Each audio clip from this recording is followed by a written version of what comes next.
Welcome back, guys, to the JPS podcast, and we are here with Dr. Martin Charles Refalo. How are you, Marty? Not too bad. How are you? Well, very well, thank you. And guys, today we're going to be discussing all things mindset, and in particular, how uh, mindset relates to training, some of the things that we've observed over the years with our clients, and a hmm few little tips and tricks that you can implement with your own training to get the most out of it. So, Marty, let's start off. What are some of the things that you see your clients struggle with their mindset around training? hmm Yeah. So I think one of the main things that comes to mind, which sounds pretty simple, is that clients are very, very prone to just psyching themselves out. And this can come in many shapes and forms. And when you work with general population clients over the long term, you are exposed to all the different ways that, clients can psych themselves out when they walk into the gym. And I think as a coach, part of your job is to try and counteract that because we get many clients who, come in for their sessions and might be experiencing some muscle soreness, or maybe they did a session the day before, maybe they even just went for, a long walk or a jog, or maybe they even had a fairly average sleep and they walk into the gym under the impression that they're not going to be able to perform. And this is what we can call a nocebo. So they expect to underperform because of the way they feel and the beliefs that they have surrounding how they currently feel and how that could influence their performance.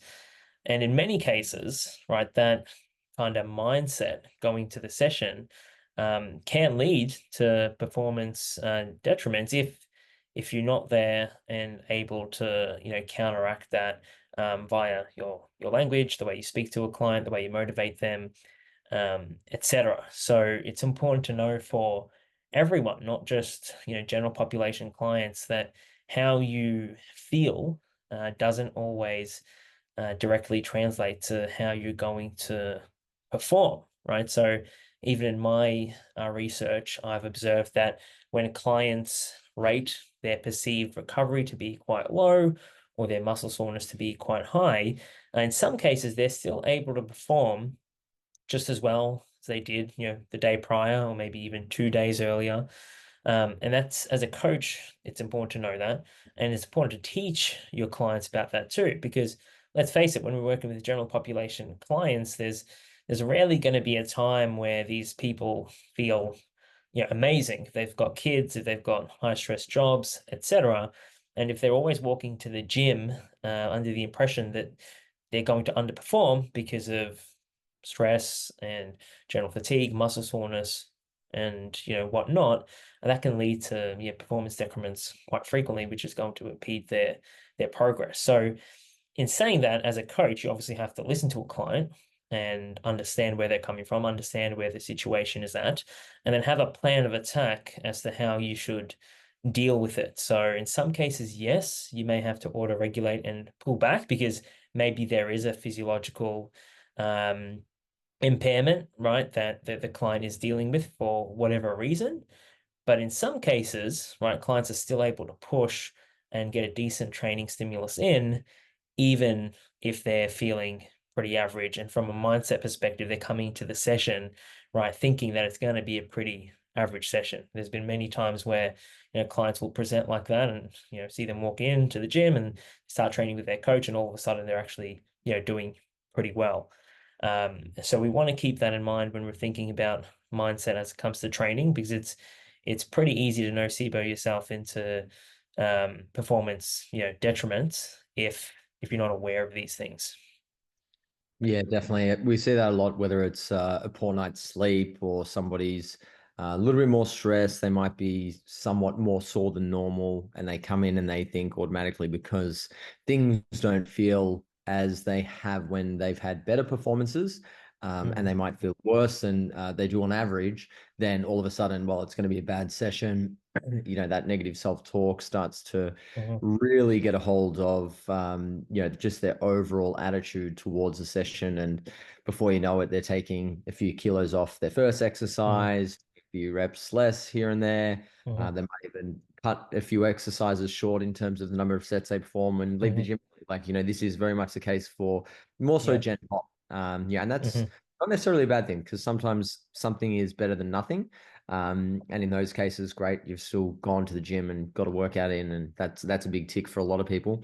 We Yeah. don't see that as often with athletes. Athletes are usually Mm-hmm. facing the opposite issue where they're probably feeling a little bit worse for wear, and they'll still try to push numbers they do. This Mm-hmm. is what Martin was discussing. Certainly something that's more prevalent with Gen Pop kind of clients and everyday gym goers. But totally agree, Marty. So, what are some of the things that people can do to, I guess, ensure that Yeah. they aren't noceboing themselves into Yeah.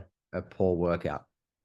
Yeah, so like I said, I think from a coaching perspective, it's a good idea to have a plan of attack, and obviously the client themselves can have a similar plan of attack for when they're training on their own.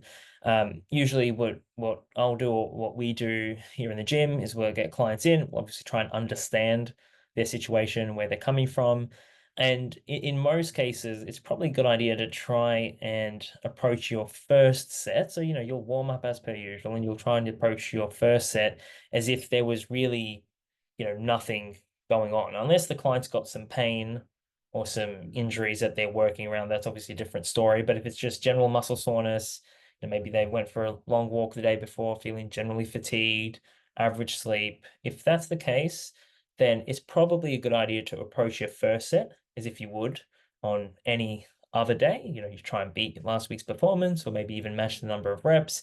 And if you can do better than you did the week before, or at minimum match the number of reps, then that's probably a good sign that you're actually capable of getting through a pretty stimulating workout. On the first set, though, if you're not able to do as good as you did last week with the same weight, that's obviously a problem. And this is something that you might be able to gauge throughout the warm-up sets as well. If you're working with maybe more advanced clients who are working up to a fairly heavy weight, and the warm-ups, might be somewhat of a challenge, you might even be able to gauge it throughout the warm-ups and then auto regulate. But the point is that it's sometimes a good idea to approach the initial parts of the session in the same way you usually would, and then auto regulate if things just aren't moving as well as they are planned to, based on the program and the progressions that you expect to be making. And in many cases, with these general population clients,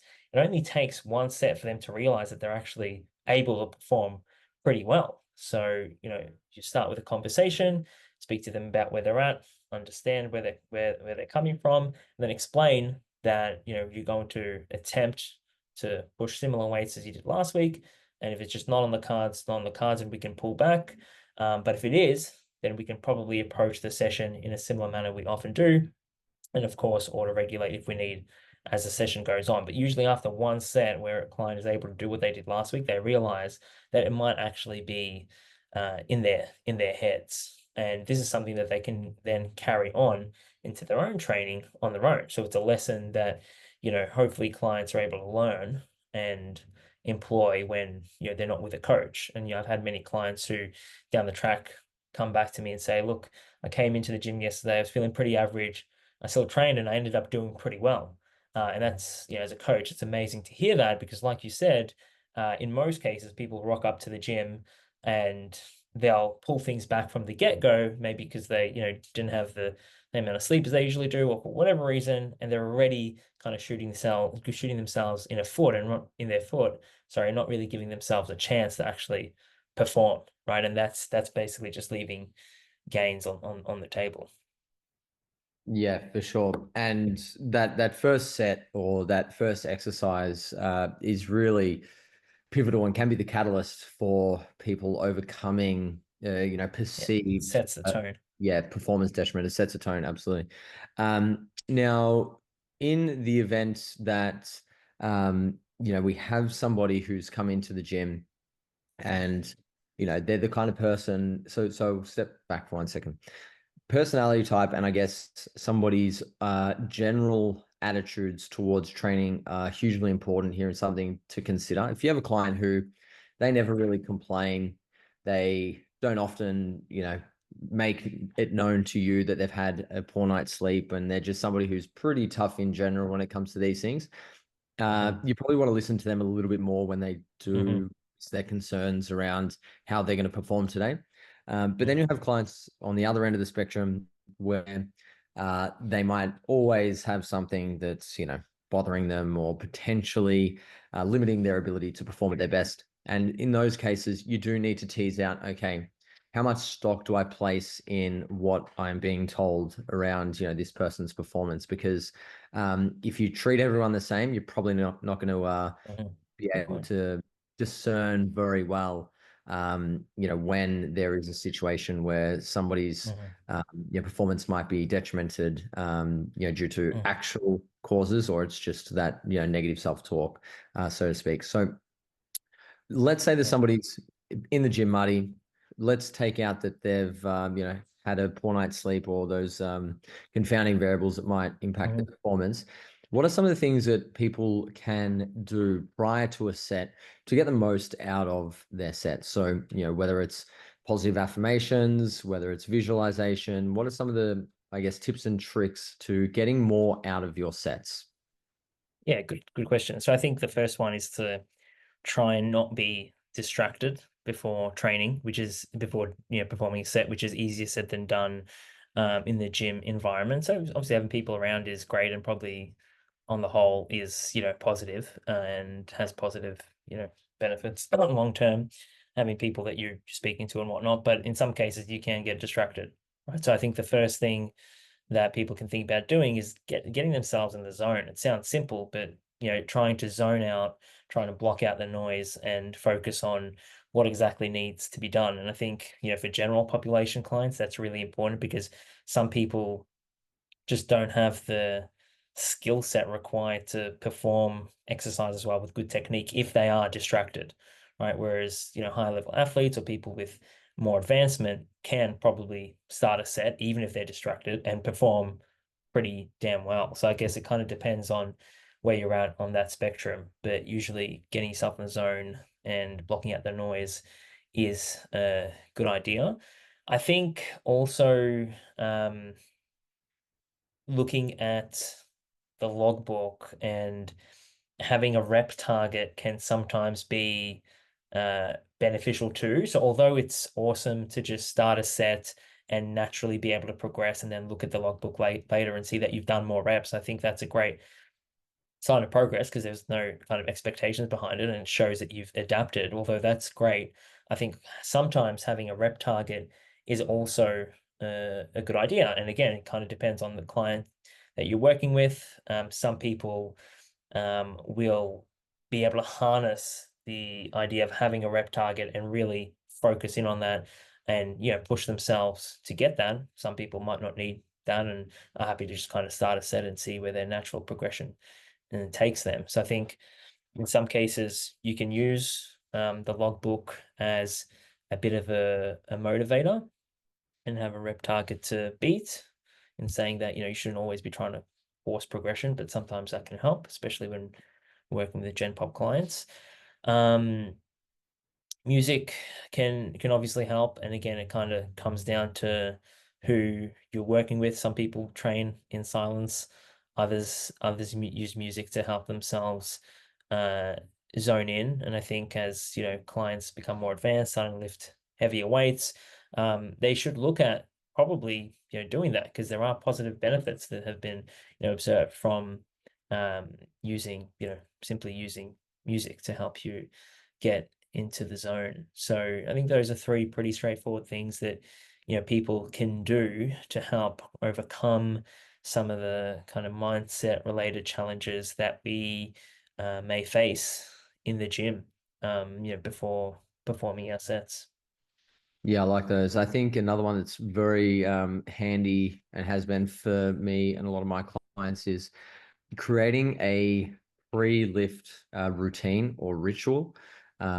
And that doesn't need to be something overly complex or elaborate. It can just be um, putting the same song on, at the Mm. same, time of that song. If you have a Mm. favorite part of the song, for example, or, certain section that G's you up more than the remainder Mm. of the song. It could be writing down, your cues or things that you're going to focus Yeah. on during your set, whatever it might be.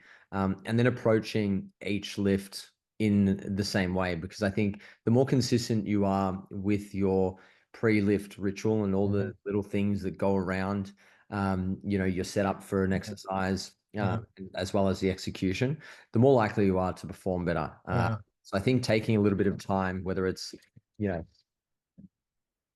30 to 60 seconds, excuse me, guys, that's my dog. He just literally ripped down a tree. Calvin, He ripped down a tree and he's going to be in very big actually. trouble. Oh, God. My God. Um, yes, creating, having 30 to 60 seconds before you actually approach the bar or the Yeah. dumbbells or, whatever piece of equipment you're using, to get yourself into that Mm-hmm. routine. Just start following, a process that you've created that, helps you, Yeah. reach the right mindset, for a Mm-hmm. certain lift. I teach a lot of my, athletes and lifters that different lifts will require a different mindset. For example, if we use the power lifts, for squats, I like a lot of my lifters, not all of them, but on average, to have controlled aggression, because you do need to have that balance between, being super aware of what's going on, but you also need to be quite aggressive and, really try to control that aggression and when you release it. The bench press, on the other hand, I like my lifters to be very focused and have laser sharp, focus during lift, because it is a little bit more technical. There's more going on in terms of, the technical requirements. And then for Mm-hmm. the deadlift, for the most part, it's just a grip and rip kind of mentality, like get in Mm-hmm. there, just unleash, sort of thing. So Mm-hmm. different lifts do lend themselves to different mental approaches. And with that in mind, it's like you can create your routine and then know Mm-hmm. that routine is going to set you up for the right mindset, um, based on that lift. And I think that's really useful for a lot of people, because if you're approaching your Mm-hmm. lateral raises, for example, the same way you approach a deadlift, Mm-hmm. probably not necessary. You're probably going to exhaust yourself, Yeah. by getting that amped up for your lateral raises, Yeah. unless you're somebody Yeah. that really does that. So being able to temper, I guess, how much arousal you have for certain lifts, is a really useful skill, and one that can be harnessed for the betterment of your long-term progression. Is there anything you want to add Yeah. there, buddy? No, I like that. I think yeah, it doesn't really matter how that pre-lift ritual looks, as long as it's going to look different across, many clients. Doesn't matter how it looks, as long as it works for them. So for example, I started training, Ruby recently, one of Mia's clients, and it only really occurred to me recently that her pre-deadlift ritual is to literally just walk up to the bar and lift it. Like she does it all the time. And it only hit me like a couple of weeks ago that that's her ritual. Like she just gets herself in the zone, walks up to the bar and lifts it. Doesn't really think about it that much. Whereas someone like Dino, on the other hand, her father, like he's got a ritual that lasts nearly 60 seconds before his deadlift. He's a bit more methodical, but it works for him. And what Ruby does works really well for her. So thought it was cool to see the contrast there, because it's complete opposite end of the spectrum. And that's exactly what we were saying earlier about how different people will have, Yeah. different mental approaches, for their lifting in general. Um, Hmm. and it's very crucial to understand that, number one, but then find out what works best for different Hmm. people, because everyone is different, and especially when it comes to psychology around lifting. Hmm. Mm. Hmm. Yeah, awesome. Anything else that you want to add, Marty, to the conversation of mindset around training? Yeah, I think on the other side of nocebo, we also then have placebo, which is just experiencing a positive improvement in your performance for whatever reason. And this is something else that we also have to kind of battle with as coaches, because we'll have clients come in who maybe read something on a magazine, or their friends told them about a new, breakfast idea. Maybe it's not having carbs for breakfast and just, keeping it at protein and fats, or they're eating something before bed now, which is, improving their sleep, and then their performance is going to be improved as a byproduct of that, or supplements, obviously the easiest one. A lot of people will, take up these new um, things, whether it's a supplement or it's a change in their routine, and expect to experience a positive improvement from that because of what other people are saying, or again because of what they've read online or in a magazine. And in some cases, it does lead to performance improvements in the gym that we observe, or leads to an improvement in how they feel. Maybe it's even, decreased pain, whatever it might be. And obviously that's a good thing, right? That's positive. So we have to take it as a positive. But how long is that really going to kind of sustain itself for? And, are there any downsides to that? And I think you brought up a good point earlier where there are some clients who will experience pain, some pain, but will kind of tell themselves that they're not in pain, and they might not bring it up, or they'll, have some sort of thing that they always do when they get pain that, reinforces them that there's nothing wrong. It might be like a simple stretch, for example. Like I have clients who will wake up in the morning, they've got a stretching routine they always do, and mitigates the pain that they feel, etc. But in some cases, there is a downside to that, because we also don't want to neglect, the necessary treatments if there is an issue. So, what I'm trying to say is that experiencing a performance improvement or improved feelings from placebo, although that is a positive thing, and we can almost harness that a little bit as coaches, there are downsides. Okay, we don't want to neglect necessary treatments for certain issues that placebo may be masking temporarily. And we also don't want to give the clients kind of false hope, if you will, that what they're doing is going to continue working in the long run. So, for example, a great example is, one of the clients at gym a few months ago started using Tonkat Ali, which is a supplement that's meant to boost your testosterone levels. Um, and he was feeling amazing in a matter of weeks, but he was also eating more food, he was sleeping better, he was doing all the right things that you should be doing. He was doing everything that he was previously doing, but better, right? And there were a whole lot of other things kind of feeding into this equation as well. So how do we know that it was the supplement that was leading to the performance improvement, or all the other things that were going on in his life that he suddenly improved? So it could have been due to the supplement. There was probably some level of placebo effect there. But in that case, although it might be cool to kind of harness the potential of that in the short term, it's important to have a conversation with the client about that too, and speak about how, long term, things might be a little bit different, and it might not be solely due to the supplement or the routine change or whatever it might be.